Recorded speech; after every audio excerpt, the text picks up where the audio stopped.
Have you ever felt like losing fat is just this impossible, complicated puzzle? Well, what if I told you it could be as simple as drinking a glass of water?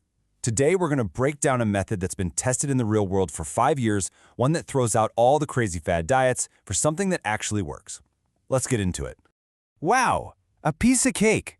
I mean, that's a pretty bold thing to say, right? But that's the mindset at the very heart of this 5-year journey we're about to explore.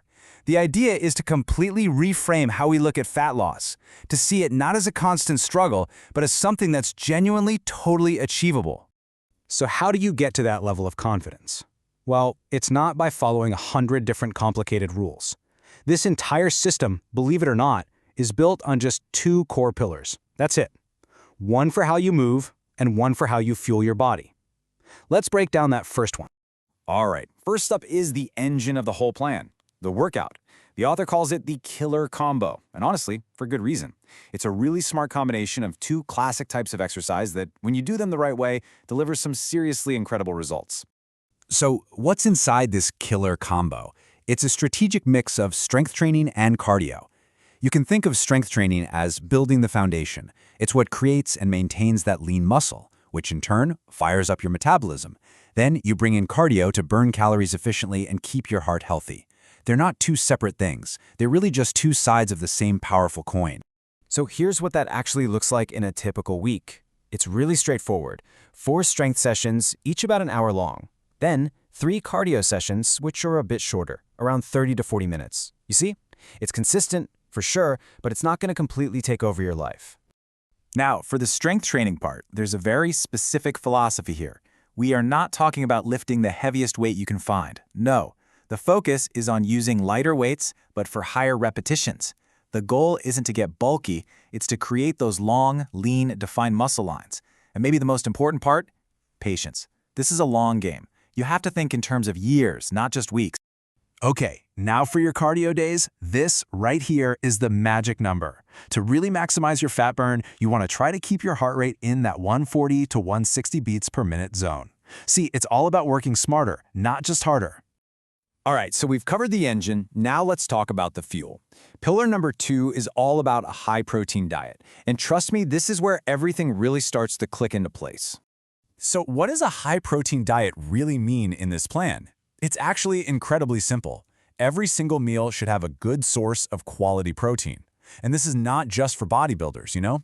Protein is absolutely crucial for helping your muscles recover after those workouts and for keeping your metabolism firing on all cylinders. It's basically a non-negotiable. And here's what that looks like on a normal day. You've got protein with your breakfast, protein with your lunch, then a protein-heavy dinner, ideally before 5 p.m. And then, and this part is really interesting, you learn to embrace a slight feeling of hunger before you go to sleep. It's actually a good sign that your body is using its fuel efficiently. But, and this is so important, this is not some rigid cookie-cutter plan. The author makes a fantastic point here. You have to listen to your own body. If eating 2 meals a day works better for you than 3, great. The goal isn't to force yourself into a box. It's to find a comfortable, sustainable rhythm that works for you. Okay, so we have our 2 main pillars, the workout and the diet. But what is it that makes a plan like this actually last for 5 years? Well, it's all about the small habits and the mindset. So let's get into some of those key tips that really guarantee long-term success. First, and this is an easy one, drink plenty of water. It really helps keep that metabolism humming. Second, you've got flexibility built in. If you've been consistent and clean all week, go ahead and have a little treat on the weekend. The key rule is simple. Stop when you feel satisfied, not when you feel stuffed. And hey, if you indulge a little more than you planned, just compensate with a bit more movement the next day. It's all about balance, not deprivation. And now, we've arrived at what might just be the most critical part of this entire guide. We've talked a lot about what you should do, but it's just as important, if not more, to know what not to do. The author is crystal clear about the 1 golden rule for failure. And there it is. The single biggest mistake you can possibly make is falling into the trap of extreme dieting. It's unhealthy, it's unsustainable, and it is, without a doubt, the fastest way to completely derail your long-term progress. First on the do not do list is the whole 0 carb thing. Look, your body needs carbohydrates for energy, especially when you're working out. Cutting them out completely is just going to leave you feeling tired and set you up to fail. Next up, let's talk about the boiled chicken and broccoli trap. Forcing yourself to eat only bland, boring food is a surefire recipe for quitting. Your food should be nutritious, yes, but it should also be something you actually enjoy eating. And this third warning is maybe the most critical of all. Do not eliminate all dietary fat from your meals.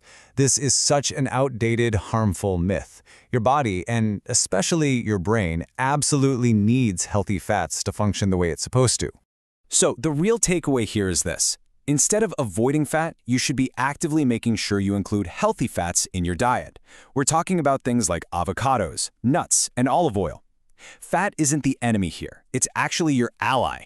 And here's the science behind why that's so important. When you eat enough healthy fats, you actually help reduce your brain's dependency on stored sugar, or glycogen, for its fuel. This makes your body way more efficient at tapping into your fat stores for energy. To put it simply, eating the right fat actually helps you burn fat. And that brings us right back to where we started. This whole 5-year method, it's all built on one simple, powerful idea. It's not about fighting your body with crazy extreme measures. It's about working with it. So the final question is pretty simple. Your body is incredibly smart. Are you ready to start listening?